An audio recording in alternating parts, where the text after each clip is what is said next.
di podcast Ngobrol Santai bersama Gen Z.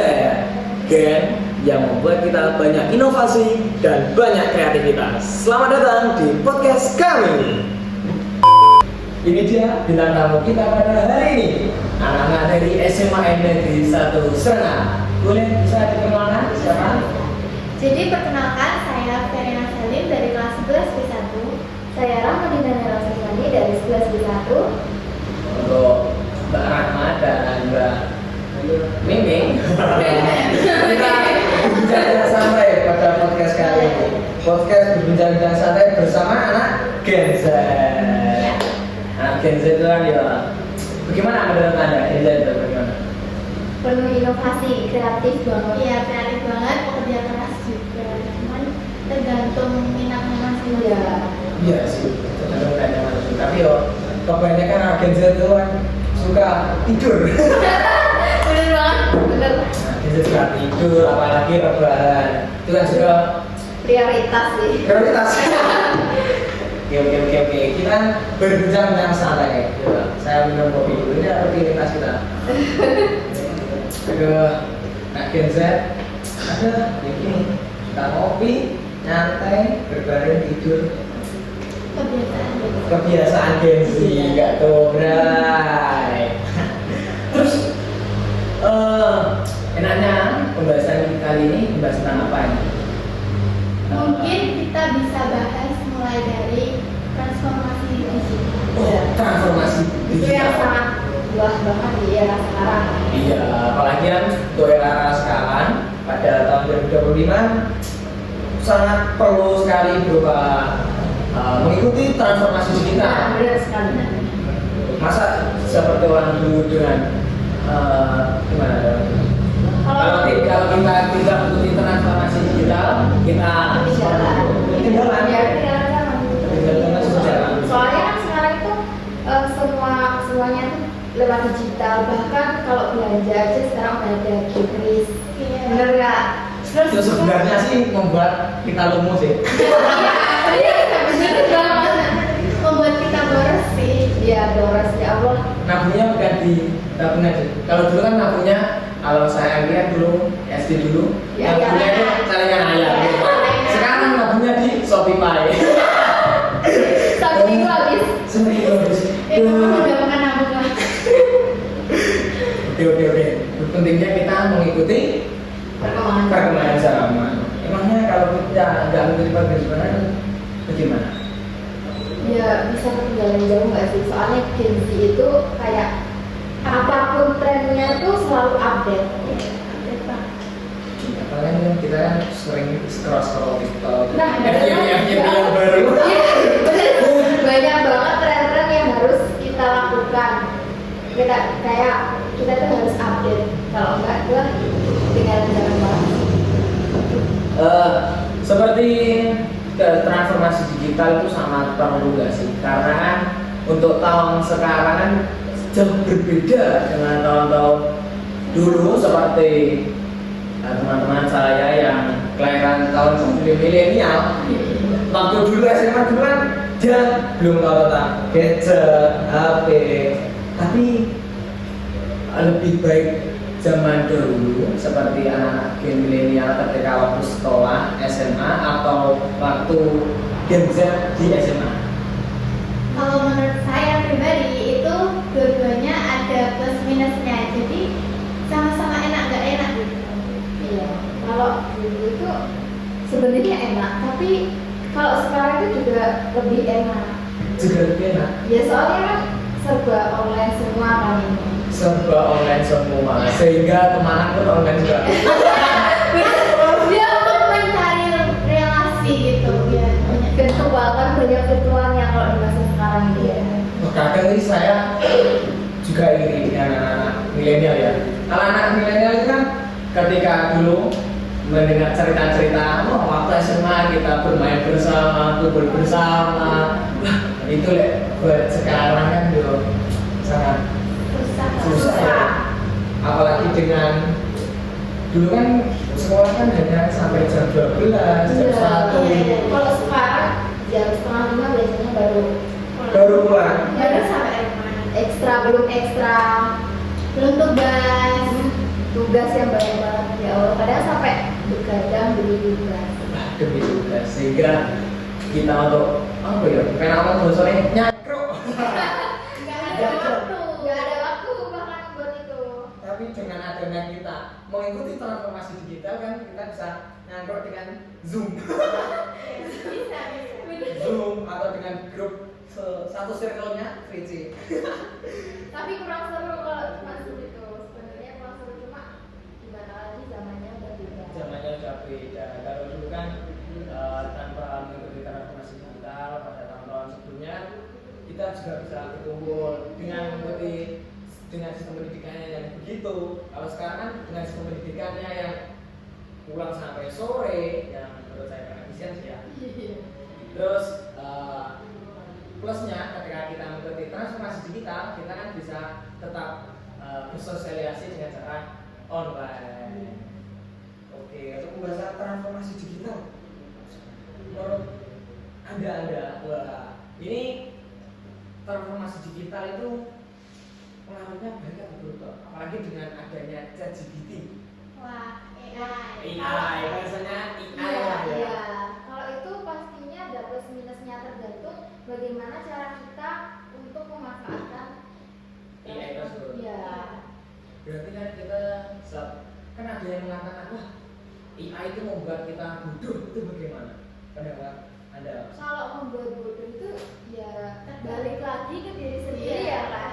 Maksudnya kalau kita gunain AI buat cari informasi yang itu bukan buat contekan ya, tapi cuma buat informasi, buat belajar, itu nggak membuat bodoh. Tapi kalau AI-nya cuma buat Nyari cari jawaban. jawaban, berarti kan gimana otak kita akan berkembang? Iya. Terus bagaimana dengan orang-orang yang mengatakan kan ada yang kan buat kita kan bisa berpikir begitu kan karena kita seorang yang terpelajar atau seseorang yang pelajar yang belajar di sekolah-sekolah. Terus bagaimana kan masih banyak sih kalau di daerah-daerah pelosok ya, daerah-daerah pelosok kan masih banyak anak-anak yang tamatan SD, SMP, bahkan ya tidak mengikuti jenjang selanjutnya, apalagi paling ya mentok-mentok di SMP lah. Itu kadang mengatakan wah AI itu mereka membuat kita bodoh. Itu bagaimana? Itu termasuk tergantung dari SDM yang SDM ya? sumber daya manusia. Iya sih, itu kan tergantung kita mindset kita lah. Iya, Mindset kita mindset. ketika menggunakan AI lah. Seharusnya mindsetnya ketika menggunakan AI, orang yang menggunakan mindsetnya bagus, AI itu membuat suatu ancaman. Iya. Sedangkan orang yang membuat orang yang tidak kenal AI itu membuat orang itu menjadi lebih bodoh karena penggunaannya ya. Iya, itu tergantung dirinya sendiri, tergantung Pak bagaimana cara memanfaatkan AI. Terus untuk di kalangan sekolah anda ini AI itu kebanyakan bisa menjadi hal yang positif atau negatif? Ada dua-duanya. Ada dua-duanya. Soalnya gini, kalau di sekolahan itu biasanya AI itu untuk cari jawaban. Ya. Nah, gitu. Tapi juga ada siswa-siswi yang menggunakan AI itu untuk mencari informasi materi yang belum dipahami semasa dia masih sekolah. Tapi untuk kebanyakan ya sih, untuk dengan kita masih SMA ya, dengan memiliki emosionalnya yang sangat tinggi, yang belum bisa mengatur emosional itu kebanyakan ya di sekolah anda itu kebanyakan AI itu membuat hal positif sebenarnya. Sebenarnya lebih negatif. Soalnya kadang itu teman-teman, aduh langsung ChatGPT aja, Iya. terus sampai langsung ChatGPT aja. Iya. Salah menggunakan gitu. Ini adalah mindset yang salah. Iya benar banget. Dengarkan itu ya, mindset yang salah. AI itu sangat bermanfaat ketika kita bisa memanfaatkan AI tersebut seperti yang dikatakan. Ada AI itu bisa membuat kita mempelajari materi yang belum ada, terus materi yang informasi yang belum ada dan informasi yang tidak ada di sekolah. Nah, tapi kebanyakan ya untuk teman-teman saya juga kan saya kan juga anak SMA ya, Iya. masih SMA ini saya. SMA itu kan teman-teman saya itu kan masih menggunakan menurut saya itu masih kurang mindsetnya untuk mengenai tentang AI. Berupa pemikirannya masih AI itu bukan untuk kita manfaatkan, tapi pemikirannya AI adalah solusi tanpa kita berinovasi. Iya, benar-benar kayak gitu. Jadi kayak cara instan bagaimana tugas bisa cepat terselesaikan. Adalah Mindset yang salah ya. Iya. SDM kita sih ya. SDM kita yang Jadi kurang. harus diperbaiki. Berarti kita sebagai pelajar harus istilahnya banyak menasihati teman kita juga, banyak memotivasi teman kita juga kalau gunakan AI sebaik mungkin. Itu kan kalau usul saya semoga ini pendidikan kita mendengarkan bisa mendengarkan adik. Seharusnya di sekolah itu harus ada materi pembelajaran tentang transformasi digital, cara menggunakan AI yang benar lah. Iya. Jadi gitu. Karena gini loh, teman saya, maaf ya teman saya kan masih juga ada yang tua, dan milenial itu sangat pintar untuk memanfaatkan AI karena bisa ketika menggunakan dia memiliki celah, dia membuat produksi atau jualan di tempat daerahnya, dia mengetahui daerah saya cuacanya dengan kondisi saat ini yang panas, kondisi yang sangat panas. Terus seharusnya ini jualan apa ya? Teman saya kondisi saat ini jualan apa? Es cincang. Pintar dia. Panas-panas. Terus bagaimana cara memanfaatkannya? Dengan cara apa? Tanya bagaimana cara memasak es cincau. Membuat es cincau itu, wah itu pintar, itu manfaatnya ya teknologi. Iya. Itu kan Tips and trick. tips and triknya Iya. gitu sih. Tapi ya tergantung orang sih ya. Seharusnya di pendidikan juga pelajari cara menggunakannya. Iya benar. Oke. Santai. Kita berbicara yang santai. Bicara apa ini? AI. Kalau apa? Kalau dari sudut pandang Anda sendiri, transformasi digital itu dari secara umum menurut Anda itu gimana? Transformasi digital itu sangat perlu ya, sangat diperlukan untuk saat ini karena kita tidak mengikuti transformasi digital, kita akan ketinggalan zaman. Seperti ini di lingkungan saya kan petani lah ya, seorang pekebun itu kalau bisa memanfaatkan, apalagi teman saya Gen Z itu seorang petani dan juga ada pekebun juga, itu memanfaatkan AI dengan cara apa? Karena kalau dulu ini airnya kurang, terus dilep bahasa kasar ya, dilep untuk mengetahui ngelep kurang nih, lihat di kondisi cuaca hari ini. Ketika hujannya tinggi, dia nggak ngelep karena apa? Boros dengan bensin kan mahal sekarang. Apalagi itu yang dicampur-campur itu. Oh iya. Buat motor rusak. Di atas itu. Iya. Itu kan Waduh, bahaya banget. Merugikan rakyat. itu manfaatnya digital tuh, transformasi digital. Kayak tadi kan seperti teman saya gitu. Terus untuk melihat cuaca, petani itu kan dengan kalau kita dulu, kalau yang dikatakan oleh bapak saya juga petani, itu lihat untuk melihat curah hujan itu kan ada ya, orang Jawa lah ya, orang desa saya. Kalau hujannya lebat di bulan-bulan yang ada ber-bernya, September, Oktober, November, Desember itu curah hujan yang sangat deras.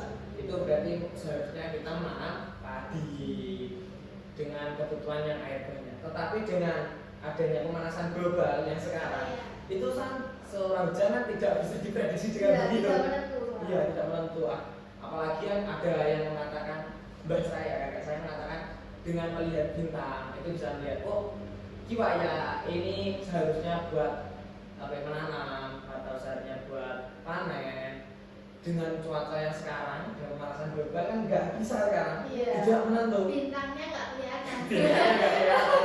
Jarang. Itu udah itu yang sangat kita harus bisa transformasi digital, karena kita bisa transformasi digital untuk di zaman kita bisa tanya AI, oh untuk bulan-bulan ini apakah curah hujannya sangat lebat, kita lihat, oh sangat lebat, saya kita menandur padi, kalau tidak kan saya kita menandur jagung. Itu manfaatnya sih. AI itu sangat bermanfaat bagi saya dan teman-teman saya. Lah kalau Anda nih sudah bisa memanfaatkan AI atau belum ini? Bisa dibilang sudah. Sudah. Gimana? Soalnya itu kan terkadang guru kalau menjelaskan di kelas itu nggak membuat paham, kadang Iya. malah bikin tambah pusing nggak Iya, sih? mereka Kadang nggak bisa jelasin. misal ini ada n itu dari mana, terus kita dijelasin tapi kita nggak paham. Nah di situ kita bisa cari informasi di AI. Iya. Nah biasanya itu kan kalau kita nggak paham kita bisa nih ketik lagi. Aku belum paham nih bab ini. Nanti sama AI itu kadang dijelasin lagi. Nah dari situ kita kan bisa paham. Iya.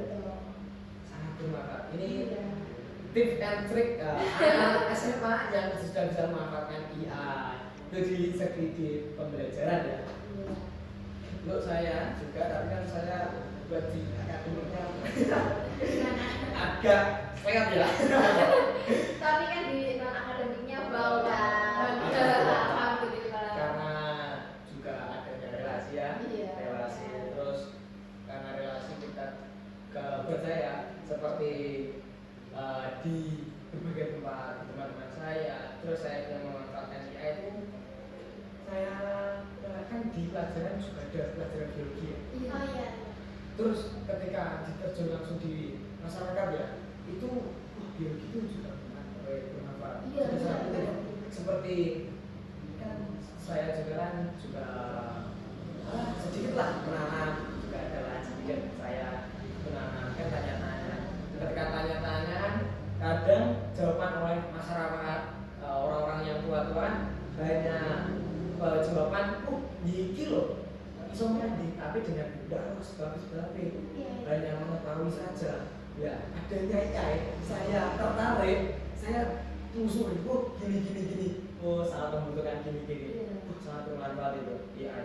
Apalagi yang sebenarnya jangan contoh nih saya ya, yang akademiknya kan, ketika pelajaran biologi kan dibelajarkan pencernaan gitu. Iya. Tapi di sekolah ya untuk tingkatan SMA, nggak tahu deh tingkatan kejuruan lanjutan. Untuk SMA untuk pencernaan atau biologi itu hanya sekedar, sama saya itu hanya sekedar di pengetahuannya sekedar di pencernaan gini. Tetapi ketika terjun langsung, ketika saya juga memelihara, saya juga memelihara ada lah kayak ayam kamu, terus ada juga entok, ya entok itu. Dan entok itu wah sangat kita harus mengetahui biologi sih menurut saya. Iya, Karena apa? Penting banget ya. Penting juga, penting karena berupa di dalam pencernaan, terus kebutuhan protein, vitamin P, menekan K, itu sangat memerlukan pengetahuan tersebut. Terus sedangkan saya di kelas di SMA ini ya pencernaan hanya segitu itu, terus pencernaan di dalam manusia. Dan ketika saya terjun untuk menelusuri, terus saya kenal seorang teman, dia sudah berumur lah, sudah berkeluarga. Saya tanya, terus kalau entok itu bagaimana cara mengatasi bau? Iya, iya. Baunya, bau dari kotorannya. Ternyata itu sebenarnya itu tidak berbau. Terus? Kok bisa berbau? Kenapa? Karena di dalam sistem pencernaannya itu ada permasalahan. Oh. Gitu loh. Jadi kalau nggak ada permasalahan dia nggak bau. Sebenarnya sebenarnya nggak bau. Terus seperti unggas tadi, entok itu kan berupa dimakan. Makannya itu kan kalau kita nggak mempelajari secara dalam, makannya seperti itu kan sangat banyak ya. Iya. Sangat banyak. Tapi sebenarnya itu tidak. Makanannya itu hanya sedikit. Ketika nutrisi proteinnya sudah tercukupi, Oh iya. itu yang memberitahu teman saya. Terus saya searching terus untuk proteinnya bagaimana, protein apa saja yang diperlukan. Nah, itu saya menggunakan apa? AI untuk belajar. Saya menggunakan AI untuk belajar. Bermanfaat tuh. Terus seperti pencernaan ini, terus dengan alternatif kalau buat penggemukan kan ada pur lah atau sentral. Tapi kan kalau kita sama peternak kalau menggunakan pur terus dan sentral terusan, aduh, boncos. Boncos atau rugi lah. Tapi dengan adanya AI saya saya bertanya bagaimana untuk alternatif makanan buat peliharaan saya yaitu entok. Saya tidak tahu seperti tanaman apa? Azula. Azula itu memiliki protein 1%. Terus tanaman-tanaman seperti daun pisang, ada pisang daun kates, terus kates itu juga memiliki protein. Itu tahu saya, iya dari AI. Itu sih, AI itu menurut saya itu sangat berdampak positif ya, bagi di perjuangan. Terus tanggapan Anda, itu kan hal yang positif ya. Terus tanggapan Anda tentang AI yang negatif sih, gimana? Kan ada yang mengatakan AI itu sangat negatif karena kita dibodohi, kita mengadopsi itu bagaimana? Jadi kalau AI itu kan negatifnya mungkin penggunaan mereka yang hanya menggunakan AI untuk mengerjakan tugas agar cepat selesai. Mereka yang tidak mau berusaha, mereka yang pengennya selalu instan. Nah itu berdampak negatif. Nah sebenarnya AI sendiri itu juga belum tentu kebenarannya bisa 100%. Berarti kita harus tetap membaca. Maksudnya kan kalau AI membodohi itu sebenarnya enggak juga. Soalnya cakupannya itu juga luas. Tergantung bagaimana pribadinya itu menggunakan. Jadi tergantung cara memanfaatkan AI ya. Cara mengolahnya. Kalau dampak negatif itu berarti orang-orang yang menggunakan AI untuk hal yang tidak bermanfaat. Misalnya kan dulu. Bisa ketergantungan. Iya, bisa ketergantungan mencari jawaban di AI. Baca dulu itu udah kayak masya Allah udah penyakit ya itu. Penyakit itu kan kesalahan cara pemakaian AI sih. Terus untuk efek sih dari transformasi digital itu efek dan minusnya itu apa? Transformasi digital. Ada tetapi efeknya kalau kita tidak bekerja sudah tadi kan. Ayo, kok kenapa kita harus perlu mengikuti transformasi digital? Transformasi digital itu kalau di era sekarang selain untuk pendidikan itu kan di bidang ekonomi kan juga berdampak banget. Kayak sekarang bank-bank itu pakai e-banking, udah nggak usah ke ATM itu bisa kan, kayak dia bisa langsung transfer, ada dana Shopify, tapi yang bikin baca ya kayak gitu, QRIS gitu kan. Terus tapi kan juga ada efeknya sih, efek sampingnya sih. Iya, kalau kayak gitu tuh juga mempermudah kita. Kadang kan kita kalau bawa uang cash, ini contoh kalau pakai QRIS ya. Kalau kita bawa uang cash itu kan biasanya rawan hilang, rawan jatuh, rawan dimaling. Tapi kalau di kita simpennya digital, kayak kita simpen di Dana atau di yang digital ya banking kayak gitu, itu kan meminimalisir hal-hal yang negatif itu terjadi. Terus kalau menggunakan seperti Anda katakan Dana dengan QRIS, itu kan membuat lapangan pekerjaan menjadi semakin sedikit nggak sih? Sebenarnya Enggak sih, enggak ngaruh, enggak sih. Kan seharusnya kan ketika ada berupa beli ya, terus kan karena adanya transformasi digital kan itu pendapat Anda ya, apakah itu mengurangi orang-orang yang bekerja? Iya, karena banyak yang tergantikan. Terus kalau misalnya kita pakai aplikasi online itu kan jadi jarang ke bank atau jarang kemana gitu. Ya apalagi yang di Shopee ya. Iya, bisa langsung. iya kayak Shopee. Terus kita bisa beli ketika saat kita bareng tidur. Iya. Ini bagus nih kita beli. Check out. Check out. Minusnya lapangan pekerjaan jadi Maka dari itu masyarakat itu kalau bisa mengikuti eranya sekarang, eranya transformasi digital, dimana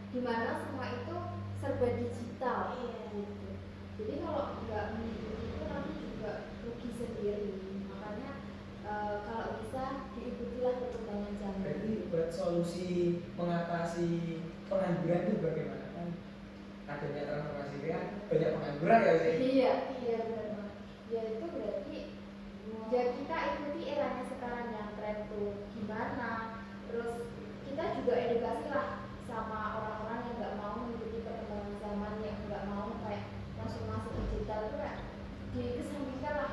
Apa sih transformasi digital, nggak penting. Jadi kita tuh kayak harus ayolah diedukasi, siapa tahu nanti mindsetnya berubah, bisa Iya. maju kayak gitu ya. Itu kan sebenarnya ya kalau ada yang mengatakan adanya transformasi digital orang apa itu malah memperbanyak pengangguran sih, menurut saya itu bagi orang-orang yang belum bisa menerapkan transformasi Iya, digital sih. benar. Ya, Makanya transformasi digital itu sangat penting. sebenarnya gitu kan efeknya ketika dia berpemikirannya belum luas itu kan mesti jadi pengangguran. Kalau hanya dia yang bisa menggunakan tenaga ya kerja yang menggunakan tenaga itu sekarang sudah banyak yang digantikan seperti di sawahnya saudara saya itu menggunakan digital ketika ada cuaca ketika ini nyemprot itu tinggal mencet harus tinggal Oh, pakai mesin. Iya. Hebat banget. mencet. Mempermudah juga. Mempermudah. Itu kan efisiensinya sangat jangan sekali sih mengurangi banyak uang sih makanya ketika kita menyuruh tenaga kerja kan gitu Pak. Iya. Tapi efeknya kan buat orang yang Iya banyak. belum mengikuti sih Iya. itu seharusnya sih ya, harus ada edukasi buat Iya. ya di desa-desa itu memanfaatkan bagi orang yang dalaman ya bagi orang-orang yang tidak sekolah hanya lulusannya lulusan SD SMP tapi kalau orang-orang yang bisa melatih kayak lulusan gitu sih orangnya bisa sukses sih. Iya. Makanya walaupun lulusan SD SMP tapi kalau bisa mengikuti perkembangan zaman apalagi transformasi digital ini pasti sukses. Ya bukan hanya pemikiran jadi PNS saja. Itu sih buat saya ya seperti PNS kan ya aku siap jadi PNS tetapi dengan buat saya seorang Gen Z ya seorang anak yang tidak ingin ditekan itu orang yang lebih biasa itu ya seperti kita usaha sendiri dengan apa memanfaatkannya transformasi digital sih kayak nggak terpaku kan kalau dulu kan terpaku ingin jadi sukses ya menjadi PNS lah tetap di negara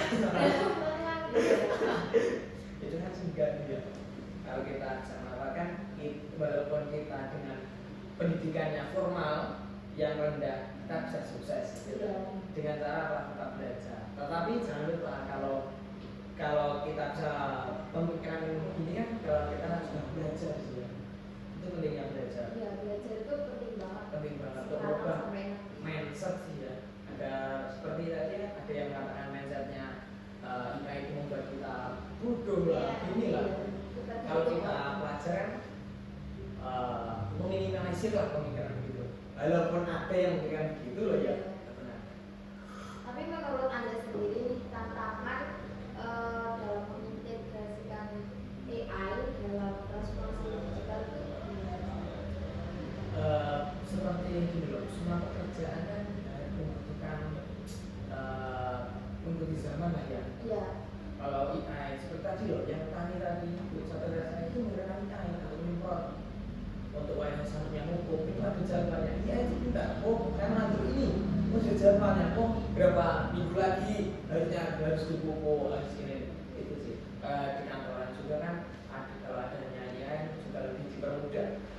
Kan gini terus apalagi sekira seorang pelajar untuk menambah relasi kita bukan hanya membaca buku kita harus lebih dari bukan relasi ke mindset itu dari terus dari kita membaca buku gitu sih itu kan bisa manfaat sekali kalau sekolah kan pembelajaran kita kan hanya dasar lah gitu aja terus kita bisa berkembang kalau kita bisa memanfaatkannya AI sih kalau gini terus bagaimana yang saya tadi ya biologi tadi hanya di sekolah aku gini dengan saya biologi di sekolah itu sebenarnya Membosankan juga. Iya. kurang membuat saya paham Terus saya pahamnya ketika saya terjun di masyarakat dengan hanya pemberitaan segini, terus saya kembangkan di AI pengertiannya gitu loh. Tapi tantangan dalam transformasi digital itu kayak orang-orangnya yang nggak mau mengikuti perkembangan zaman, ya nggak sih? Iya, terus SDM-nya juga nggak mendukung. Itu kan bisa juga seperti apa ya, seminar lah di desa-desa misalnya gitu, orang-orang itu kan gitu. Oh, pengawasan lah agar menggunakan IA. Oke, jadi IA itu untuk transformasi digital itu sangat diperlukan ya tadi. Iya. Sangat diperlukan. Perannya itu juga banyak. Perannya juga banyak itu transformasi digital ya. Oke, untuk berbincang santai bersama anak Gen Z, saya sudah sekian dulu ya. Kalau mau lebih silahkan lanjut di kolom komentar. Lanjut part 2-nya dong. Oh, ya. Oke, sekian dari saya. Jangan lupa subscribe. Promosi ya. Promosi sedikit. Dadah. Wassalamualaikum warahmatullahi wabarakatuh.